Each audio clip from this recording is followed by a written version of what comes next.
ಆಮೇಲೆ agriculture department ಅದು ಏನು ಹೇಳಬೇಕು ಅಂತ ಅರ್ಥ ಆಗ್ತಾ ಇಲ್ಲ. ಕೃಷಿ ಮಂತ್ರಿ ಯಾರು ಬರಲಿಲ್ಲ, ಮುಖ್ಯಮಂತ್ರಿಗಳೇ ಮಾಡ್ತಾ ಇದ್ದಾರೆ, ಅದನ್ನು ನಿರ್ವಹಿಸ್ತಾ ಇದ್ದಾರೆ. ಆ ಕೃಷಿ ಇಲಾಖೆ ಆ ಹಿರಿಯ ತಲೆಗಳನ್ನು ಫಸ್ಟ್ ತೆಗೀರಿ ಸ್ವಾಮಿ ನೀವು. ಇವತ್ತು ಯಾರೋ ಹಿಂಗೆ ಎನ್ಕ್ವೈರಿ ಮಾಡಿದೆ ಸರ್, ನಾನು ನಮ್ಮ ಹಳ್ಳಿಗೆ ಫೋನ್ ಮಾಡಿ ಕೇಳ್ತಾ ಇದ್ದೆ ಏನಾಗ್ತಿದೆ ರೈತರ ಕತೆ ಅಂತ.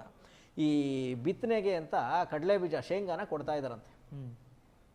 ಕೊಟ್ಟರೆ ಇಷ್ಟಿಷ್ಟು ಕೆ ಜಿ ಅಂತ ಕೊಡ್ತಾರಲ್ವಾ, ಅಲ್ಲಿರೋ ಏಡಿ 50% ಅವ್ರವ್ರುಗಳೇ ಮಾರ್ಕತಾ, ಇಡೀ ಸ್ಟೇಟ್ನ ಸುದ್ದಿ ಇದು. ದುರಂತ. 50% ಅವನೇ ಮಾರ್ಕತಾ ಇದ್ದಾನಂತೆ.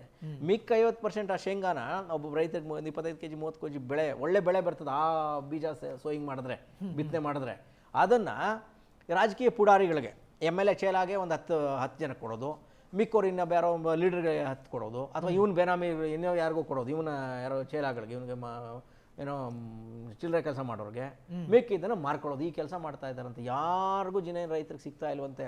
ಫಸ್ಟು ಆ ಗಂಗಾ ಕಲ್ಯಾಣ ಮತ್ತು ಈ SC/ST ನಿಗಮಗಳ ಮೂಲಕ ಹಾಕ್ಸೋ ಬೋರ್ಗಳಿದೆಯಲ್ಲ, ಆ ಬೋರ್ ಕೆಲಸಗಳೆಲ್ಲ ಹೋಲ್ಡ್ ಆಗಿದೆ. ಅದನ್ನು ಬೋರ್ ಹಾಕಿಸಿ ಅಟ್ಲೀಸ್ಟು ಒಂದು ಒಂದು ಒಂದು ತಾಕ್ಗಾದರೂ ಅವರು ಏನೋ ನೀರು ಬಿಟ್ಕೊಂಡು ಹೆಂಗೋ ಬೆಳಕತ್ತಾರೆ.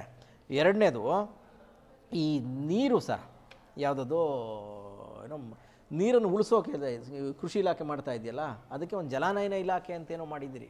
ಅವ್ರು ಏನು ಕೆಲಸ ಮಾಡ್ತಾರೆ ಅಂತ ನೀವು ಮತ್ತು ಮುಖ್ಯಮಂತ್ರಿಗಳು ಇಬ್ಬರೂ ಕೂತು ಕೇಳಿ. ಅವ್ರು ಕೇಳಿ ಆ ಕೃಷಿ ಹೊಂಡಗಳು ಮಾಡೋದು, ಆ ನೀರು ಬರ್ತದೆ ಅದನ್ನು ಇಟ್ಕೊಳ್ಳಲ್ಲ, ನಾವು ಬಿಟ್ಬಿಡ್ತೀವಿ. ಅದನ್ನೇನು ಮಾಡಬೇಕು ಅಂತ ನೋಡಿ. ಎರಡನೇದು ಈ ಗ್ಯಾರಂಟಿ ಪರಿಷ್ಕರಣೆ ಮಾಡೋಕೆ ಹೊರಟಿದ್ದೀರಲ್ಲ, 70% ಮಳೆ ಬರ್ತಾ ಇಲ್ಲ, ಬರ ಭೀಕರವಾದ ಬರ ಬರ್ತಾ ಇದೆ, ಜನರ ಬಾಯಿಗೆ ಮಣ್ಣು ಹಾಕೊಳ್ಳೋ ಪರಿಸ್ಥಿತಿ ಬಂದಿದೆ. ದಯಮಾಡಿ ಆ ಗ್ಯಾರಂಟಿಗಳನ್ನ ತೀರಾ ನಿಮ್ಮ ಎಕನಾಮಿಕ್ ಅಡ್ವೈಸರ್ಗಳು, ನಿಮ್ಮ ಆರ್ಥಿಕ ಸಲಹೆಕೋರರು, ಅವ್ರು ಕೊಡೋ ಮಾತು ಕೇಳಿ ಆ ಬಡವ್ರದ್ದು ಹಳ್ಳಿಗಳದ್ದು ಆ ಗ್ಯಾರಂಟಿಗಳನ್ನು ಕಟ್ ಮಾಡಿ, ಒಂದು ಕಡೆ ಮಳೆ ಹೊಡ್ತಾ, ಇನ್ನೊಂದು ಕಡೆ ನಿಮ್ಮ ಹೊಡ್ತಾ, ಆ ಕಡೆ SIR ಹೊಡ್ತಾ, ಏನು ಹೊಡೆತಗಳು ಸರ್. ಕರ್ನಾಟಕ ಜನ ಹೆಂಗೆ ಸರ್ ತಡ್ಕೊಳ್ಳೋದು ನಿಮ್ಮಿಂದ? ದಯಮಾಡಿ ಈ ಥರ ಭಾಷಣಗಳು ಮಾಡೋದು ಬಿಟ್ಟು, ಈ ಥರ ಮೀಟಿಂಗ್ಗಳು ಮಾಡೋದು ಬಿಟ್ಟು, ನಿಜವಾಗಲೂ ಕಟ್ಟ ಕಡೆಯ ವ್ಯಕ್ತಿಗೆ, ಈ ಬರದ ಭೀಕರ ಹೊಡೆತಕ್ಕೆ ನಲಗುವ ಕಟ್ಟ ಕಡೆಯ ವ್ಯಕ್ತಿಗೆ ಏನು ಮಾಡ್ಬೋದು ಅಂತ ಯೋಚನೆ ಮಾಡಿ. ಆ ಬೋರ್ವೆಲ್ಗಳು ಅಷ್ಟೇ ರಾಜಕಾರಣಿಗಳು ಕೊಡೋದನ್ನು ನಿಲ್ಲಿಸಿ, ಲೋಕಲ್ ಪುಡಾರಿಗಳಿಗೆ ಬೋರ್ವೆಲ್ ಹಾಕ್ಸೋದು 3 ಅವನೇ ಹಾಕ್ಸ್ಕೊತಾನೆ. ಅವ್ನ ಪಾಪ ಕಡೆ ಮನೆ ಅವ್ನಿಗೆ ಏನೂ ಇಲ್ಲ, ಆಕಾಶ ನೋಡ್ತಾ ಇರ್ತಾನೆ. ಅವ್ನು ನಿಮ್ಮ ಜೊತೆಗೆ ಬರೋದೇ ಇಲ್ಲ, ನೀವು ಮೇನ್ ಸ್ಟ್ರೀಮಿಗೆ ಬರೋದೇ ಇಲ್ಲ. ಹಾಗಾಗಿ ಆ ಸ್ಕೀಮ್ಗಳೇನಿದೆ, ಗ್ಯಾರಂಟಿಗಳನ್ನ ಕತ್ರಿ ಹಾಕೋಕೆ ನಿಂತಿದ್ದಿರಲ್ಲ, ಹಳ್ಳಿಗಳ ಕಡೆ ಸ್ವಲ್ಪ ಕತ್ರಿ ಕಡಿಮೆ ಮಾಡಿ ಸರ್.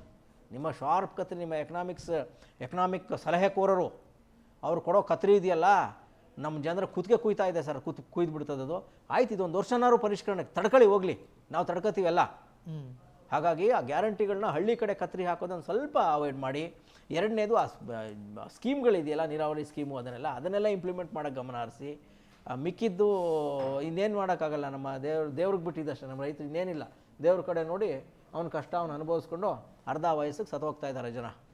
ದಯಮಾಡಿ ಸರ್, ಬೇರೆ ಇದನ್ನು ಬೇರೆ ಆ್ಯಂಗಲಲ್ಲಿ ಯೋಚನೆ ಮಾಡೋಕ್ಕೆ ಶುರು ಮಾಡಿ ಸರ್.